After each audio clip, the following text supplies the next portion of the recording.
After school, Anna Marie and I went back to her house. Her dad brought us some weird kind of thin ham rolled up so we could eat it with our fingers. We wrote on Jimmy's card, "Dear Jimmy, we did not take your Fred Flintstone bank. We don't know who could have taken it. Maybe someone came in when you went to the bathroom? Can we come back to work? Signed your employees, Anna Marie, Miranda, and Colin." I put the card in my knapsack so that I could slip it under Jimmy's door the next morning on my way to school.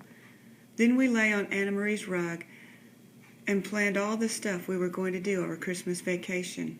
Anna Marie wanted to start teaching me how to draw, even though I told her I was probably hopeless, and we were going to go to the movies, and her dad even said he could take us ice skating in Central Park.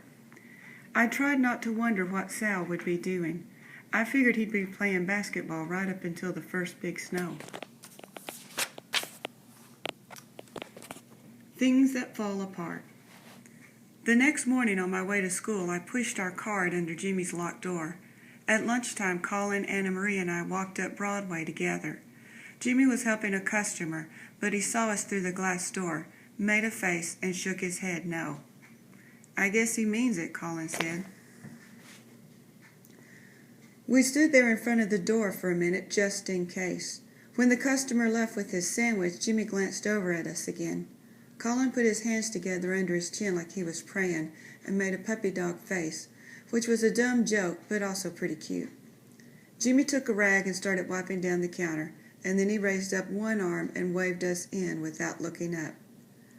"So can we come back to work?" Colin added, when we were all crowded around the door. Jimmy looked at us. "You're a good kid," he said, but you don't know what you're doing half the time." "We didn't take the bank," I started, and he waved at me to be quiet. "I know. I've been thinking about it. You can come back to work." "Yay!" Anna Marie started clapping.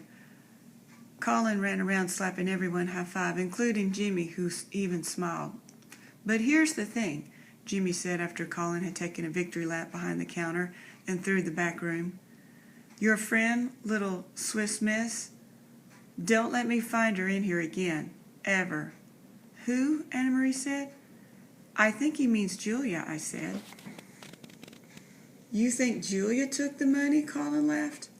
"Julia needs the money like a fish needs a bicycle." Jimmy shook his head. "Some things are all in the blood.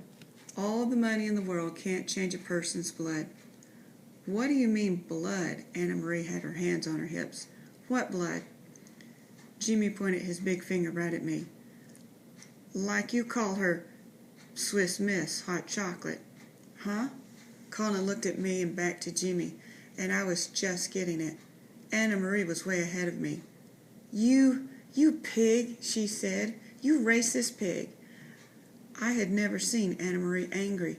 She was scary and also obviously about to cry. Jimmy shrugged. "It's your life. I'm not having that little thief back in here." "You don't have to come back either." "I won't," Anna Marie shouted, and she banged out the door. "And that's not why I call her Swiss Miss," I said. Jimmy shrugged again. I banged out after Anna Marie. Colin followed me. We found her crying halfway down the block, walking fast. She was spitting words. "That big, fat jerk, that pig, I hate him." Colin looked at me. "I don't even get what just happened." Anna Marie whirled around to face us. "He thinks Julia did it because she's black." "No way," Colin said. "He's crazy." Anna Marie turned on me then. "Is that your name for her, Swiss Miss?" No. I said it one time, but I didn't mean, I meant about how she's always talking about Switzerland, her watch, and the chocolate, and..." "She is?" Colin asked. "I never heard her talk about Switzerland." "If anyone needs the money," Anna Marie said to me coldly, it's you, not Julia." "Are you serious? I didn't take the stupid money." "Forget it," she said. "I want to be alone." And she stomped off toward school. Colin raised his eyebrows after her and then showed me a rolled-up dollar. "Want to get a slice?" So we went to the pizza place, but it wasn't fun. And walking back to school, it occurred to me that Colin might not like me after all. He might just like pizza. "Tell me something," I said just before we got up to go over to our classroom. "The day the bread count was short by 2 rolls, did you take them?" "Yeah," Colin said, starting to smile. "I thought it would be—" "Hey, I didn't steal Jimmy's bank, you know." He looked at me through his bangs with his injured puppy face. "I know," I said quickly. "I know you wouldn't." "The rolls were just for fun," he said, "but taking the bank would be, you know, stealing." "Yeah." I didn't get to talk to Anna Marie all the rest of the afternoon. After silent reading periods, she went to art and music, and I went to gym and science. And then some of the kindergartners came over to our class to sing Rudolph the Red-Nosed Reindeer. And then it was Christmas vacation. Christmas vacation. For 3 days in a row, the sky was like a dingy white sheet. I thought about calling Anna Marie, but didn't. I thought about calling Colin, but didn't. I was right about Sal. He was playing basketball every day, and a couple of times there were the voices of other boys, kids from school. On the 3rd day, I opened our living room window very quietly and watched them running up and down the alley in their knit hats with steam blowing out of their mouths. Then I sat on the couch and closed my eyes. I pictured the world. I pictured the world millions of years ago, with crazy clouds of gas everywhere and volcanoes, and the continents bumping into each other and then drifting apart. Okay, now life begins. It starts in the water with some tiny things, microscopic, and then some get bigger. And then one day something crawls out of the water onto land. These are animals, then humans, looking almost all alike. Then there are tiny differences in the color, the shape of their face, the tone of their skin, but basically they are the same. They create shelters, grow food, experiment. They talk, they write things down. Now fast forward. The earth is still making loops around the sun. There are humans all over the place, driving in cars and flying in airplanes. And then one day humans tell another human he doesn't want to walk to school with them anymore. Does it really matter, I asked myself? It did. I tried again. I pictured the world all pretty, blue-green, and floating out in space. Creatures and forests and deserts and cities. I brought North America into focus. The United States, the East Coast, New York City. Kids are walking down the street towards school. One kid has green suede boots. One has a charge account at Gold's. One has keys in her pocket. Does it really matter? I asked myself. It did. I got up, turned on the television, and tried to think about nothing for a change.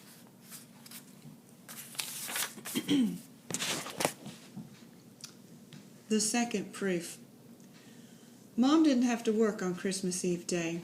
We got a tree and strung popcorn for it, and she had some friends from work over. Richard made some eggnog from a German recipe his grandmother gave him, and they all ended up singing a lot while I wrapped presents in my room.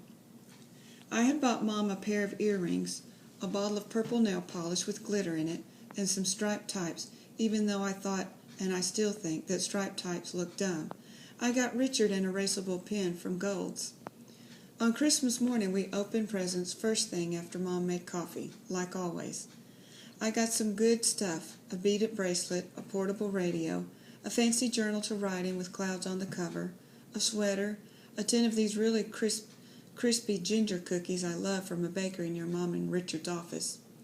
We were just about to move on to pancakes when Richard handed me a hard rectangular package that had to be a book. "Let me guess," I said. "A book?" I wondered if it would be the kind with a spunky girl on the cover. "Very funny. Open it." It was a book. Actually, it was my book, but this was a hardcover one with a different picture on the front. I read the title out loud, A Wrinkle in Time, and then I smiled at Richard. "It's a first edition," Richard said. "Richard," Mom burst out, "you shouldn't have." This made me guess that first editions are expensive. "Read what's inside," he said. I had the author's sign it for you. I opened the front cover. The writing was big and swoopy, beautiful. Nothing like yours. Miranda, Tesserwell, Madeline Lingle. Christmas Day. Tesserwell, your second proof. It wasn't a game, I realized, holding that book in my hands. I finally believed that whoever wrote those notes actually knew about things before they happened somehow. As soon as Richard and Mom went to make pancakes, I ran to my room and took all your notes out of the box under my bed. I am coming to save your friend's life, and my own. Coming from where, I asked myself. Coming from when? I was beginning to believe that someone I cared about was in real danger. But I still didn't know who it was, and I still didn't know how to help. I looked at the second note. I know you have shared my first note. I ask you not to share the others. Please. I do not ask this for myself. That was the worst part. I was alone. Things in an elevator. New Year's Day was weirdly warm and sunny. Sal's basketball was going strong by 9 in the morning. I sneaked a look down into the alley and saw him running back and forth in a t-shirt and pair of sweatpants. He was wearing the watch Louisa had given him for Christmas. She had come to show it to us beforehand. It was kind of old-fashioned with Roman numerals and a leather band, and I hadn't been sure Sal would like it, but it looked like he did. Mom was sleeping late. I wrote her a note. I went out. I'll get you a bagel. The Laughing Man wasn't on the corner. Maybe he didn't work holidays. Bell's was closed. Everything felt peaceful and sad and deserted. My feet carried me to school, which was closed, of course. The yard gate was open, and I went in and sat on the jungle gym for a few minutes, letting myself feel how strange it was to be there alone.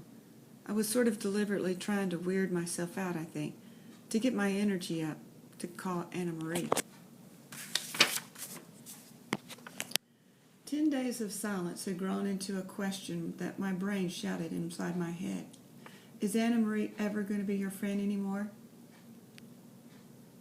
There was that payphone on the corner, and I had a dime in my pocket. As I dialed, I noticed someone leaning over the garbage can across the street. When he pulled himself upright, I saw it was the Laughing Man. He stood there with his hands on his hips, looking back down at the garbage. I quickly turned my back to him, worried that he might recognize me and come over. The receiver of the payphone was cold against my ear. Only after it started ringing did it occur to me that if my mother was sleeping, Anna Marie's parents might be sleeping too. Yellow, Anna Marie's dad answered the phone. He sounded as if he'd been up for hours, just sitting by the phone and hoping it would ring. Hi, it's Miranda. Hi, Miranda. Happy New Year. Happy New Year to you too. I was wondering if Anna Marie is there. She is, but she's in the shower. Are you by any chance outside, Miranda? It sounds like you might be at a payphone. Oh yeah, I am actually. In the neighborhood? Yeah, I'm right by school. Well, come on over. I'm pouring you some orange juice right now. Okay. You can surprise Anna Marie. Would I ever? I walked up the hill where the sunlight seemed to touch everything like it was a hyper kid running all over a toy store. It bounced off the dirty metal lamp post, the shiny brass awning post, even with the sunglasses of a woman walking her dogs with a cup of coffee in one hand. Everything shined.